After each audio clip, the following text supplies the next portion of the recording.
কলিযুগে মানুষের অনেক অল্প হয়।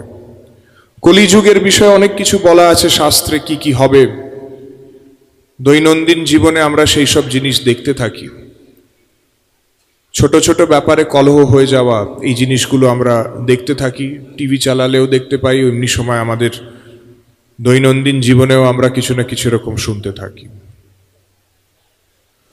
তো ব্যাপার হচ্ছে যে কলিযুগের কথা বলা হচ্ছে, সেই কলিযুগের তাহলে যুগ ধর্মটা কি? সেই যুগ ধর্ম বলবার জন্যে আমরা আগে যে চারটে যুগের যে যুগাবতার তাদের একটু স্মরণ করে নিই। আমরা জানি যে ত্রেতা যুগের যুগ অবতার ছিলেন রামচন্দ্র, এবং দাপরের যুগ অবতার ছিলেন ভগবান শ্রীকৃষ্ণ স্বয়ং।